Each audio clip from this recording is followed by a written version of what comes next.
Wyatt, Danny, hello there. good day to you. How are you? Slightly nervous. Why is that?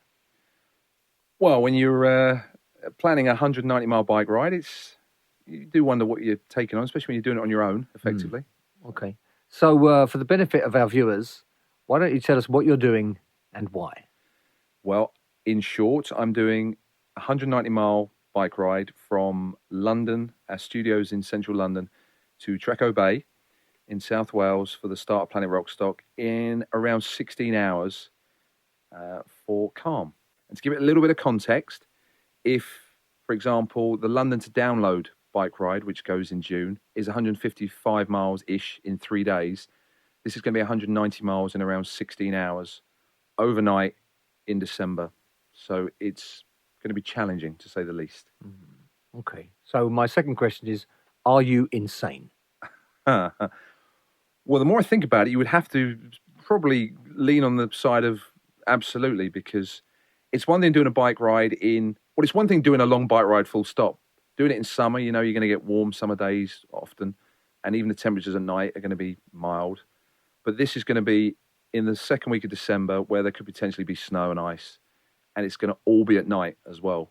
And the best I can hope for is probably 2 or 3 degrees and dry, but in reality, it's probably going to be windy, damp, and could be lower than 2 degrees. So, insanity prevails. Yeah. So, there's quite a lot to worry about. All right. So, what are you doing in terms of preparation for this?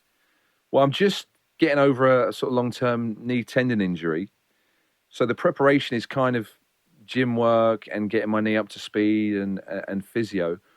And ironically, this ride will be the knee test, if you like. It's a glorified training ride for my knee, and obviously doing good for the charity as well, of course. But it's not false modesty to say I'm not really training for it, because this is the training ride. But that is the case. I really need to put my knee to the test. And it was just a passing comment where I said, why don't I just ride to Rockstock? That turned into a hashtag and turned into a snowball, which turned into you and me here today planning my insanity. An 190-mile test for your knee. That just seems a little extreme to me. I know, you could just do 10 minutes on the treadmill. Yeah, you'd know then, wouldn't you?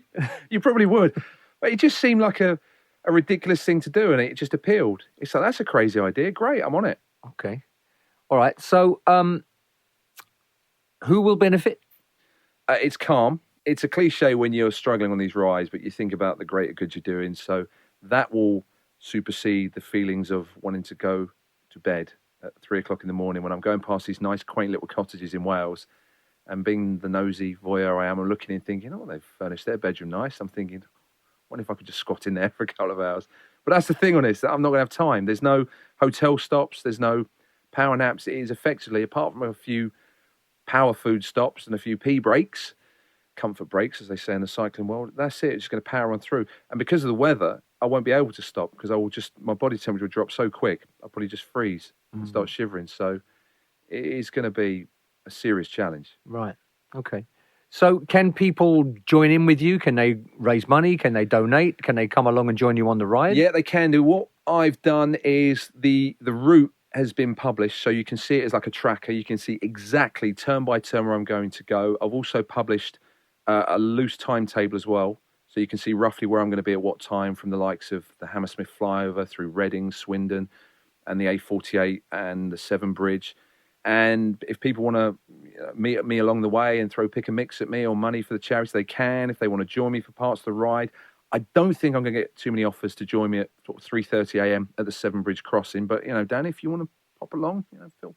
I think there may be some people who might want to do that, but I'm not one of them. No, okay, fair enough. That's fair enough. But yeah, and of course you can go to planetrock.com and you can see the giving page, and you can give me messages and tell me I'm doing well when I feel like I'm not, and just give me some love when I need it at 4 a.m.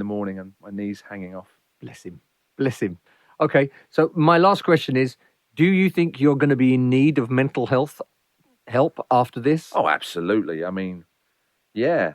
I mean, the fact that when I get to Rockstock, I'll probably need an IV and a wheelchair standing by, and I won't be able to stand up straight, and I'll be looking forward to a very good stand up, let me tell you, because I'll have been sitting down for sort of 16 hours plus. But yeah, I'll definitely need some mental health assessment. I'm just thinking about it now. 3 o'clock in the morning, going over the Severn Bridge, windy in Wales, wet.